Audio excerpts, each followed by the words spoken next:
ಆತ್ಮೀಯ ಸ್ಪರ್ಧಾ ಮಿತ್ರರೇ, ನಾನು ನಿಮ್ಮ ಮಾರೇಗೌಡ ಸರ್, ಎಕ್ಸಲೆಂಟ್ ಇತಿಹಾಸ ಪುಸ್ತಕದ ಅತ್ತರ್ ವಿದ್ಯಾರ್ಥಿಗಳೇ.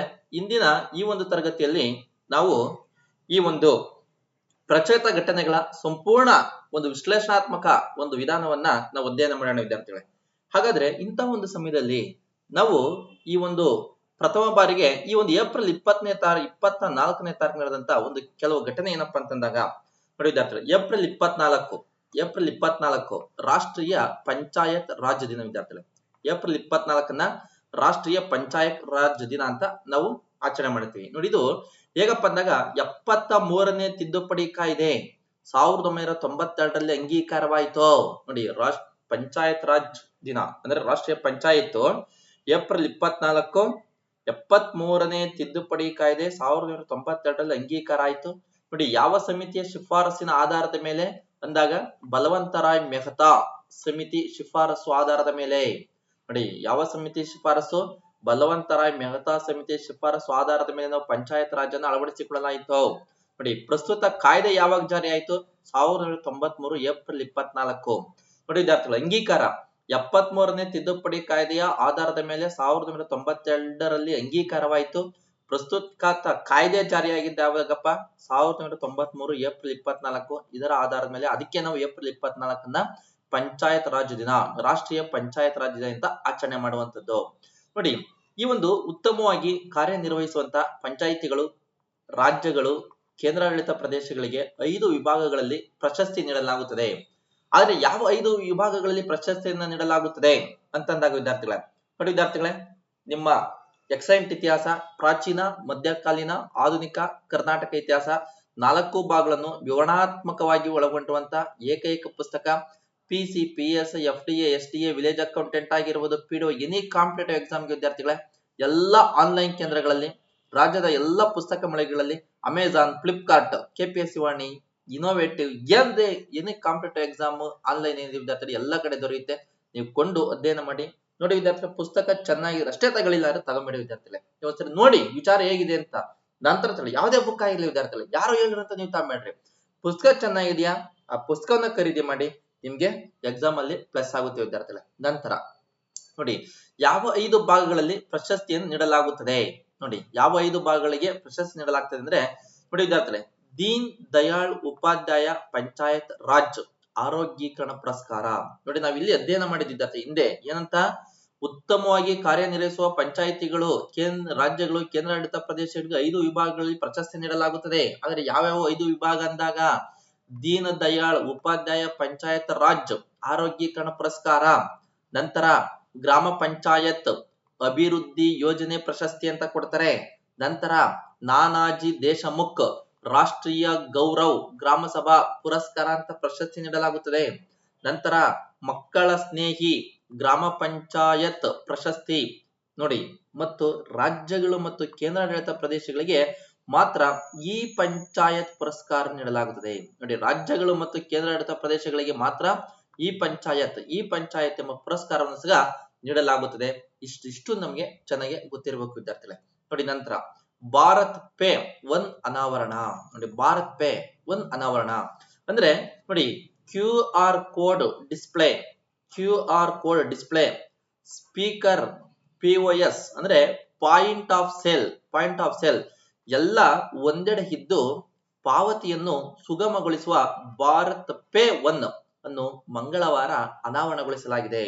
ನೋಡಿ, ಇದನ್ನ ಅಭಿವೃದ್ಧಿಪಡಿಸಿದ ಕಂಪನಿ ಯಾವ್ದಪ್ಪ ಅಂದಾಗ ಫಿನ್ಟೆಕ್ ಎಂಬ ಕಂಪನಿ ಇದನ್ನ ಅಭಿವೃದ್ಧಿಪಡಿಸಿದ್ದು.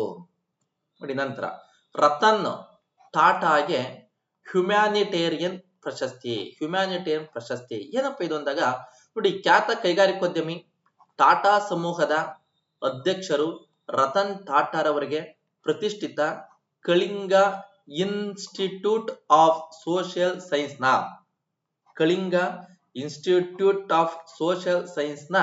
ಸೈನ್ಸಸ್ ನ ಹ್ಯುಮ್ಯಾನಿಟೇರಿಯನ್ ಪ್ರಶಸ್ತಿ 2021 ಪ್ರದಾನ ಮಾಡಲಾಯಿತು. ನೋಡಿ, ನಂತರ ವಿದ್ಯಾರ್ಥಿಗಳೇ, ಲಿಂಬೋ ಸ್ಕೇಟಿಂಗ್ ನಲ್ಲಿ ವಿಶ್ವ ದಾಖಲೆ ಬರೆದ ಬಾಲಕಿ. ನೋಡಿ, ಲಿಂಬೋ ಸ್ಕೇಟಿಂಗ್ ನಲ್ಲಿ ವಿಶ್ವ ದಾಖಲೆ ಬರೆದ ಬಾಲಕಿ ಯಾರಪ್ಪ ಇವರು ಅಂದಾಗ ನೋಡಿ, ಇವರು ಗುಜರಾತಿನ ಅಹಮದಾಬಾದ್ ಮೂಲದ 6 ವರ್ಷದ ಪುಟ್ಟ ಬಾಲಕಿ 25 ಮೀಟರ್ಗಳಷ್ಟು ಕಡಿಮೆ ಲಿಂಬೋ ಸ್ಕೇಟಿಂಗ್ ನಲ್ಲಿ ದಾಖಲೆ ನಿರ್ಮಿಸಿದ್ದಾಳೆ. ಈ ಸುದ್ದಿಯನ್ನು ಗಿನ್ನೆಸ್ ವರ್ಲ್ಡ್ ರೆಕಾರ್ಡ್ ನಲ್ಲಿ ಖಚಿತಪಡಿಸಲಾಯಿತು. ಇದು ಎಲ್ಲ ಈ ಫೇಸ್ಬುಕ್ ವಾಟ್ಸಪ್ ಆಗಿ ಸಿಕ್ಕಾಪಟ್ಟೆ ವೈರಲ್ ಆಯ್ತು. ಏನಪ್ಪ ಇದು ಅಂತ ಅನ್ಕೊಂಡೆ. ಅವಾಗ ಬಂದ್ಬಿಡ್ತು ವಿಚಾರ. ಅವಾಗ ಗಂಟೆ ಅಪ್ಪ ಯಾರ್ಯಾರು ಏನೇ ಸಾಧನೆ ಮಾಡ್ತಾರೆ ಅಂತ ನೋಡಿ ವಿದ್ಯಾರ್ಥಿಗಳು. ನಂತರ ತೈವಾನ್ ನಲ್ಲಿ ಭೂಕಂಪ ಭಾರತದಲ್ಲ ವಿದ್ಯಾರ್ಥಿಗಳು, ಭಾರತ ಅನ್ಕೊಂಡ್ಬಿಟ್ಟಿರ ನೋಡಿ. ತೈವಾನ್ ನಲ್ಲಿ ಒಂದೇ ದಿನ ಬರೋಬ್ಬರಿ 80 ಬಾರಿ ಭೂಮಿ ಕಂಪಿಸಿದ್ದು ಗರಿಷ್ಠ ತೀವ್ರತೆ ರಿಕ್ಟರ್ ಮಾಪಕದಲ್ಲಿ 6.3 ದಾಖಲಾಗಿದೆ. ನೋಡಿ, ರಿಕ್ಟರ್ ಮಾಪಕದಲ್ಲಿ ಎಷ್ಟು ಇದ್ ನಮಗೆ ಬೇಕು. ರಿಕ್ಟರ್ ಮಾಪಕದಲ್ಲಿ 6.3 ದಾಖಲಾಗಿದೆ ನೋಡಿ. ಹಾಗಾದ್ರೆ ಭೂಕಂಪ ಅಧ್ಯಯನ ಶಾಸ್ತ್ರಕ್ಕೆ ಸಿಸ್ಮಾಲಜಿ ಎಂದು ಕರೆಯುವರು ನೋಡಿ. ಭೂಕಂಪ ತೀವ್ರತೆಯ ಅಳತೆಯ ಮಾಪಕ ಅಂದಾಗ ರಿಕ್ಟರ್ ಮಾಪಕ. ರಾಜ್ಯ ಭೂಕಂಪ ಮಾಪನ ಕೇಂದ್ರಗಳು ಎಲ್ಲವಪ್ಪ ಅಂದಾಗ ಚಿಕ್ಕಬಳ್ಳಾಪುರ ಜಿಲ್ಲೆಯ ಗೌರಿಬಿದನೂರು ತಾಲೂಕಿನಲ್ಲಿದೆ.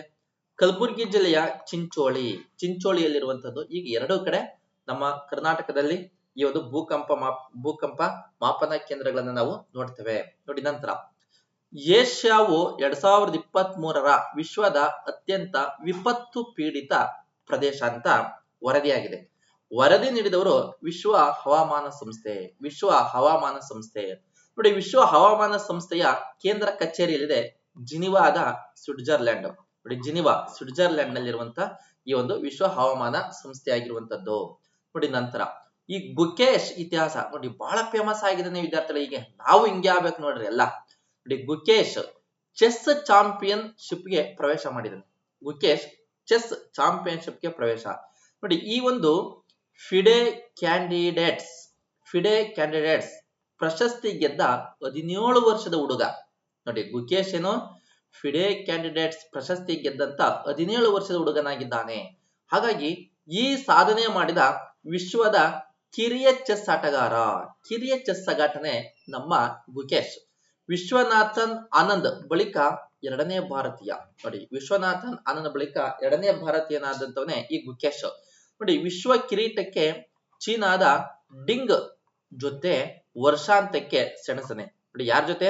ಚೀನಾದ ಡಿಂಗ್ ಜೊತೆ ವರ್ಷಾಂತ್ಯಕ್ಕೆ ಸೆಣಸನೆ. ಈ ಗುಕೇಶ್ಗೆ ಪ್ರಧಾನಮಂತ್ರಿಗಳಾದಂತ ನರೇಂದ್ರ ಮೋದಿ ಸೇರಿ ಹಲವಾರು ಜನ ಅಭಿನಂದನೆ ಸಲ್ಲಿಸಿದ್ದಾರೆ. ನಮ್ಮದು ಒಂದು ಅಭಿನಂದನೆ ಇರಲಿ. ಈ ಚೀನಾದ ಡಿಂಗ್ ಅನ್ನ ಸೋಲಿಸಿ ಇವರು ಚಾಂಪಿಯನ್ ಆಗಲಿ ಅಂತ ನಾವು ಖುಷಿ ಪಡೋಣ. ನಂತರ ವಿದ್ಯಾರ್ಥಿಗಳು, ಏಪ್ರಿಲ್ 23 ವಿಶ್ವ ಪುಸ್ತಕ ದಿನ. ಇದರ ಥೀಮ್ ಉದ್ದೇಶ ನಿಮ್ಮ ಮಾರ್ಗವನ್ನು ಓದಿ ನೋಡಿ. ಮೊದಲು ಆಚರಣೆ 1995 ಏಪ್ರಿಲ್ 23 ನೋಡಿ. ವೆಲೆನ್ಸಿಯಾದ ಬರಹಗಾರ ವಿಸೆಂಟ್ ಕ್ಲವೆಲ್ ಆಂಡ್ರೋ ರವರ ಮರಣದ ನೆನಪಿಗೆ ನೋಡಿ. ವೆಲೆನ್ಸಿಯಾದ ಬರಹಗಾರ ವಿಸೆಂಟ್ ಕ್ಲವೆಲ್ ಆಂಡ್ರೋ ರವರ ಮರಣದ ನೆನಪಿಗಾಗಿ ನಾವು ಆಚರಣೆ ಮಾಡ್ತೀವಿ. ಇದರ ಮತ್ತೊಂದು ವಿಶೇಷತೆ ಏನಪ್ಪಾ ಅಂದಾಗ ಏಪ್ರಿಲ್ 23 ವಿಲಿಯಂ ಶೇಕ್ಸ್ಪಿಯರ್ ಮತ್ತು ಇಕಾಗಸಿಲಾ ಸ್ಕೊಡೆ ಮರಣ ಹೊಂದಿದ ದಿನ ಇವತ್ತೇ ನೋಡಿ. ಏಪ್ರಿಲ್ 23ನೇ ತಾರೀಕು ವಿಲಿಯಂ ಶೇಕ್ಸ್ಪಿಯರ್, ಯಾರಿಗೂ ಗೊತ್ತಿಲ್ಲ ಶೇಕ್ಸ್ಪಿಯರ್ ಅಂತ. ಶೇಕ್ಸ್ಪಿಯರ್ ಮತ್ತು ಇಕಾಗಸಿಲಾ ಸ್ಕೊಡೆ ಮರಣ ಹೊಂದಿದಂತ ಒಂದು ದಿನವೂ ಸಹ ಏಪ್ರಿಲ್ 23.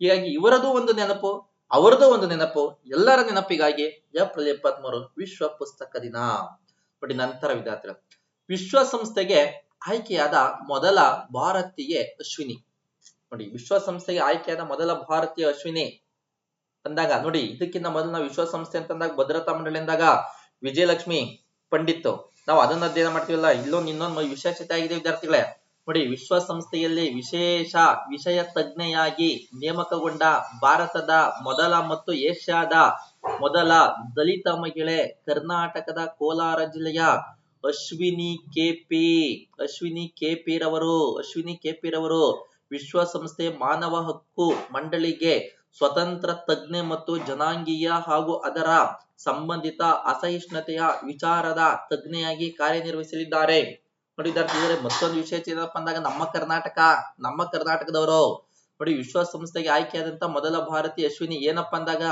ವಿಶ್ವಸಂಸ್ಥೆಯಲ್ಲಿ ವಿಶೇಷ ವಿಷಯ ತಜ್ಞೆಯಾಗಿ ನೇಮಕಗೊಂಡಂತ ಭಾರತದ ಮೊದಲ ಮತ್ತು ಏಷ್ಯಾದ ಮೊದಲ ದಲಿತ ಮಹಿಳೆ ನೋಡಿ ನಾವಿಲ್ಲಿ ಈ ಪದ ಬಳಕೆ ಮಾಡಬಾರದು ವಿದ್ಯಾರ್ಥಿಗಳೇ. ಪೇಪರ್ ಅಲ್ಲೆಲ್ಲ ಇದು ಮಾಡಿದರೆ ಅವರು ದಲಿತ ಮಹಿಳೆ ಅಂತಾನೆ ಆಯ್ಕೆ ಮಾಡಿಲ್ಲ, ಇವರು ನಾನು ದಲಿತ ಅಂತ ಹೋಗಿಲ್ಲ. ನಾವು ಇಲ್ಲಿ ಜಾತಿ ಬಿಂಬಿಸ್ದಂಗ ಆಗ್ತದೆ ವಿದ್ಯಾರ್ಥಿಗಳೇ. ನಾವು ಅವರಿಗೆ ಗೌರವ ಸಲ್ಲಿಸಬೇಕು, ಅವರ ಜ್ಞಾನಕ್ಕೆ ನಾವು ಗೌರವ ಸಲ್ಲಿಸಬೇಕು. ನೋಡಿ ಅಶ್ವಿನಿ ಕೆಪಿ ರವರ ಜ್ಞಾನಕ್ಕೆ ನಾವು ಮೆಚ್ಚುಗೆ ಸಲ್ಲಿಸಬೇಕು, ಅವರ ವ್ಯಕ್ತಿತ್ವಕ್ಕೆ ನಾವು ಕೃತಜ್ಞರಾಗಬೇಕು. ನಮ್ಮ ಭಾರತ ದೇಶವನ್ನು ಪ್ರತಿನಿಧಿಸಿದ್ದಾರೆ, ಅದಕ್ಕೆ ನಾವು ಗೌರವ ಪೂರ್ವಕ ಆಗಿರ್ಬೇಕು. ಹೀಗಾಗಿ ಇದನ್ನ ನಾನು ಗೆರೆ ಹೇಳ್ತೀನಿ. ನಾನು ಜಾತಿಗೆ ಸೀಮಿತನಾದವನಲ್ಲ, ನಾನು ಜ್ಞಾನಕ್ಕೆ ವ್ಯಕ್ತಿತ್ವಕ್ಕೆ ಸೀಮಿತನಾದವನು. ನಾನು ಬರೆದ್ಬಿಟ್ಟಿದ್ದೀನಿ, ಆದ್ರೂ ನಾನು ನಿಮ್ಮಲ್ಲಿ ಕೇಳ್ಕೊಂತೀನಿ ವಿದ್ಯಾರ್ಥಿಗಳು. ಅಶ್ವಿನಿ ಕೆಪಿ ರವರು ವಿಶ್ವಸಂಸ್ಥೆ ಮಾನವ ಹಕ್ಕು ಮಂಡಳಿಗೆ ಸ್ವತಂತ್ರ ತಜ್ಞೆ ಮತ್ತು ಜನಾಂಗೀಯತೆ ಹಾಗೂ ಅದರ ಸಂಬಂಧಿತ ಅಸಹಿಷ್ಣುತೆಯ ವಿಚಾರದ ತಜ್ಞೆಯಾಗಿ ಕಾರ್ಯನಿರ್ವಹಿಸಲಿದ್ದಾರೆ. ನೋಡಿ ನಂತರ ವಿದ್ಯಾರ್ಥಿಗಳೇ, ಬೋಪಣ್ಣಗೆ ಪದ್ಮಶ್ರೀ ಪ್ರಶಸ್ತಿ. ನೋಡಿ ಭಾರತದ ಹಿರಿಯ ಟೆನ್ನಿಸಿಗ ಕರ್ನಾಟಕದ ರೋಹನ್ ಬೋಪಣ್ಣರವರಿಗೆ ಸೋಮವಾರ ರಾಷ್ಟ್ರಪತಿ ದ್ರೌಪದಿ ಮುರ್ಮುರವರು ನವದೆಹಲಿಯ ರಾಷ್ಟ್ರಪತಿ ಭವನದಲ್ಲಿ ಪದ್ಮಶ್ರೀ ಪ್ರಶಸ್ತಿ ಹಸ್ತಾಂತರಿಸಿದರು. ನೋಡಿ ಈ ರೋಹನ್ ಬೋಪಣ್ಣರವರು 2019ರಲ್ಲಿ ಅರ್ಜುನ ಪ್ರಶಸ್ತಿಗೆ ಭಾಜನರಾಗಿದ್ದರು. ಒಳ್ಳೆ ಎಂತೆಂತ ಪ್ರಶಸ್ತಿ ಪಡೆದವರೇ, ನಾವು ಸಾಧನೆ ಮಾಡಬೇಕು ವಿದ್ಯಾರ್ಥಿಗಳೇ. ನಂತರ ಸಿಯಾಚಿನ್ಗೆ ರಾಜನಾಥ್ ಸಿಂಗ್ ಭೇಟಿ. ನೋಡಿ ಜಗತ್ತಿನ ಅತಿ ಎತ್ತರದ ಯುದ್ಧ ಭೂಮಿ ಸಿಯಾಚಿನ್ ನಲ್ಲಿ ಭಾರತೀಯ ಸೇನೆ ನಿಯೋಜಿಸಿ 40 ವರ್ಷ ತುಂಬಿತು. ಇಲ್ಲಿಗೆ ಸೋಮವಾರ ರಕ್ಷಣಾ ಸಚಿವರಾದಂತ ರಾಜನಾಥ್ ಸಿಂಗ್ ಅವರು ಭೇಟಿ ನೀಡಿ ಸೈನಿಕರ ಜೊತೆ ಮಾತುಕತೆ ನಡೆಸಿದರು ವಿದ್ಯಾರ್ಥಿಗಳೇ. ಹೀಗಾಗಿ ನೋಡಿ ಯಾಕಪ್ಪ ಅಲ್ಲಿ ಸೈನ್ಯ ನಿರ್ಮಾಣ ಮಾಡಿ ಕಳಿಸಲಾಗಿದೆ ಅಂದಾಗ 1984ರಲ್ಲಿ ಆಪರೇಷನ್ ಮೇಘದೂತ್ ಕಾರ್ಯಾಚರಣೆಯ ಭಾಗವಾಗಿ ಸೇನೆ ನಿಯೋಜಿಸಲಾಗಿತ್ತು. ಇಲ್ಲಿ 40 ವರ್ಷ ಆಗಿತ್ತು.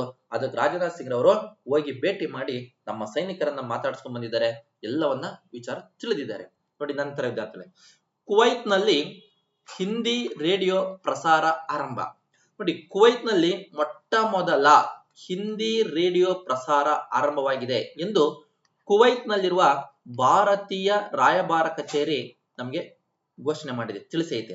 ಈ ಕುವೈತ್ ರೇಡಿಯೋದಲ್ಲಿ ಪ್ರತಿ ಭಾನುವಾರ FM 93.3 ಮತ್ತು AM 96.3 ನಲ್ಲಿ ಹಿಂದಿ ಕಾರ್ಯಕ್ರಮ ಆರಂಭ ಆಗ್ತದೆ. ಹಿಂದೆ ನಾವು 98.3 ರೇಡಿಯೋ ಮಿರ್ಜಿ ರೆಡ್ FM ಅಂತ ಏನ್ ಕೇಳ್ತೇವೆ ವಿದ್ಯಾರ್ಥಿಗಳೇ, ಅದ್ರಾಗ ಒಂದು RJ ಪ್ರದೀಪ್ ಅಂತ ಹೇಳ್ಬಿಟ್ಟು ಒಂದು ಡೈಲಿ ನೈಟ್ 9 ಗಂಟೆ 10 ಗಂಟೆಗೆ ಒಂದು ಲವ್ ಸ್ಟೋರಿ ಲವ್ ಗುರು ಅಂತ ಏನೋ ಮಾಡ್ತಾ ಇದ್ದಾರೆ ನೋಡಿ ಪ್ರೋಗ್ರಾಮ್. ಅವರ ಒಂದೆಲ್ಲ ವಿಚಾರ ಹೇಳ್ತಾ ಇರಲ್ಲ, ಬಹಳ ಚೆನ್ನಾಗಿತ್ತು ವಿದ್ಯಾರ್ಥಿ. ಈಗಲೂ ಬರ್ತಾ ಇದೆ, ಕೇಳರಿಲ್ಲ ಅಷ್ಟೇ ವಿದ್ಯಾರ್ಥಿಗಳ, ಬಹಳ ಚೆನ್ನಾಗಿದೆ, ಕೇಳಿ. ನೋಡಿ ನಂತರ NSG ಮುಖ್ಯಸ್ಥರಾಗಿ ನಳಿನ್ ಪ್ರಭಾತ್ ರವರನ್ನ ನೇಮಕ ಮಾಡಲಾಗಿದೆ. ನೋಡಿ ದೇಶದ ಭದ್ರತಾ ನಿಗ್ರಹ ಸಂಸ್ಥೆ ರಾಷ್ಟ್ರೀಯ ಭದ್ರತಾ ಪಡೆಯ ಮುಖ್ಯಸ್ಥರನ್ನಾಗಿ ಹಿರಿಯ ಐಪಿಎಸ್ ಅಧಿಕಾರಿ ನಳಿನ್ ಪ್ರಭಾತ್ ರವರನ್ನು ನೇಮಿಸಲಾಗಿದೆ. ಇವರು 1992ರ IPS ಬ್ಯಾಚ್ ನ ಆಂಧ್ರ ಪ್ರದೇಶದ ಕೇಡರ್ ಅಧಿಕಾರಿ. ನೋಡಿ ಇವರು 1992ರಲ್ಲಿ IPS ಬ್ಯಾಚ್ ನ ಆಂಧ್ರ ಪ್ರದೇಶದ ಕೇಡರ್ ಅಧಿಕಾರಿಯಾಗಿರುವ ಪ್ರಭಾತ್ ಕೇಂದ್ರೀಯ ಮೀಸಲು ಪಡೆಯ ಹೆಚ್ಚುವರಿ ಪ್ರಧಾನ ನಿರ್ದೇಶಕರಾಗಿ ಕಾರ್ಯನಿರ್ವಹಿಸುತ್ತಿದ್ದಾರೆ. ನೋಡಿ ವಿದ್ಯಾರ್ಥಿಗಳೇ, ಇದಿಷ್ಟು ಸಹ ಇಂದಿನ ಒಂದು ತರಗತಿಯಲ್ಲಿ ಇರುವಂತಹ ಪ್ರಚಲಿತ ಘಟನೆಗಳು. ಮತ್ತೆ ನಾಳಿನ ತರಗತಿಯಲ್ಲಿ ಮತ್ತೊಂದು ವಿಚಾರನೆ ಬರ್ತೇನೆ ವಿದ್ಯಾರ್ಥಿಗಳೇ. ನೀವೆಲ್ಲ ಕೇಳಿ, ಶೇರ್ ಮಾಡಿ, ಲೈಕ್ ಮಾಡಿ, ಸಬ್ಸ್ಕ್ರೈಬ್ ಮಾಡಿ. ಮತ್ತು ವಿದ್ಯಾರ್ಥಿಗಳೇ, ನಮ್ಮ ಇಂದಿನ ಪರೀಕ್ಷೆಗಳಿಗೆ ನೋಡಿ ಇತಿಹಾಸಕ್ಕೆ ವಿದ್ಯಾರ್ಥಿಗಳ ಸೂಕ್ತವಾದಂತಹ ಪುಸ್ತಕ ಅಂತಂದಾಗ ಎಕ್ಸಲೆಂಟ್ ಇತಿಹಾಸ. ನೀವು ಯಾವ್ಯಾವುದೋ ತಗೊಂಡು ಅಧ್ಯಯನ ಮಾಡಬೇಡಿ ವಿದ್ಯಾರ್ಥಿಗಳೇ. ಯಾಕಂದ್ರೆ ಹೆಚ್ಚು ಪುಸ್ತಕಗಳನ್ನ ತಗೊಂಡ್ರು ಓದಕ್ಕಾಗಲ್ಲ. ನಮ್ಗೆ ಎಕ್ಸಾಮಿನೇಷನ್ ಏನ್ ಬೇಕು, ಎಕ್ಸಲೆಂಟ್ ಇತಿಹಾಸ, ಅದನ್ನ ಒಂದನ್ನ ತಗೊಳ್ಳಿ. ಪ್ರಾಚೀನ, ಮಧ್ಯಕಾಲೀನ, ಆಧುನಿಕ, ಕರ್ನಾಟಕ ಇತಿಹಾಸ 4 ಭಾಗಗಳನ್ನು ವಿವರಣಾತ್ಮಕವಾಗಿ ಒಳಗೊಂಡಿದೆ.